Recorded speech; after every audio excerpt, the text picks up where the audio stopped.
So, a very good evening to everyone. This is our clinical hematology series in which I am uploading a video that is based on the DLC, that's the differential leukocyte count, and the uses of the peripheral blood smear.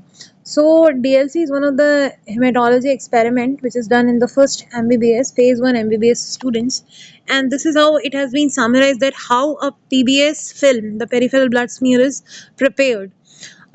This is the exact methodology that first you take the drop of the blood in one side of the slide, otherwise there is a spreader slide, to which the edge you are just making a film, and then you are just dragging that by making an acute angle, and that's how a smear is formed. Now, there is a smear, and an ideal blood smear is tongue shaped. It has got a tail, it has got a zone for the morphology where the various DLCs are watched and observed, and then it's a body and it has a head. So, this is how an ideal PBS is formed, and this is how the part of the PBS and the zone of morphology where actually the differential leukocyte count and other blood smears or other blood components are visualized. This is a sample film, the microscopic film, that's a DLC in one field of vision. You can identify various granulocytes and agranulocytes of WBCs in this peripheral smear. You can see there is a monocyte, which is the largest one, which has an indented or a kidney shaped nucleus. It is very larger in comparison to RBCs, with this lightish pink cells with a central halo are actually erythrocytes. As we know, erythrocytes are devoid of nucleus, so you will get a central pallor or a central halo region.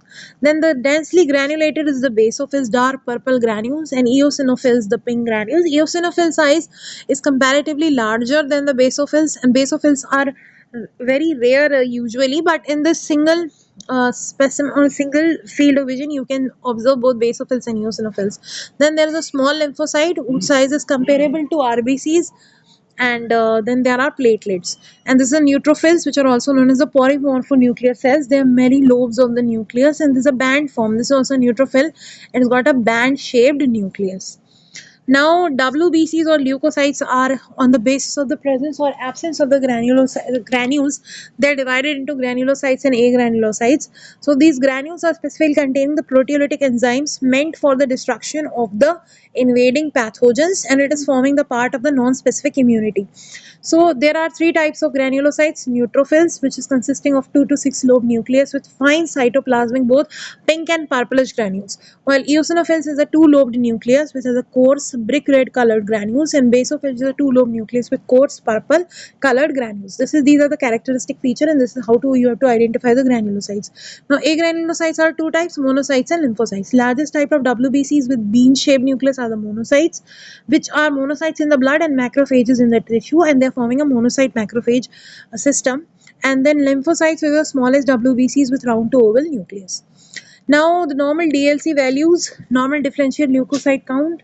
If you're taking 100 field visions and then you are counting the different type of WBCs, so this is how the proportion, how much of the specific type of leukocyte will be seen if in 100 WBCs in or 100 field of vision, that is forming the differential leukocyte count. So you can see neutrophil 40 to 80%, eosinophil 1 to 6%, basophil 0 to 1%, the rarest, lymphocyte 20 to 40%, and monocyte 2 to 10%. So most abundant type of leukocyte is a neutrophil. Now, what are the uses of a peripheral blood smear?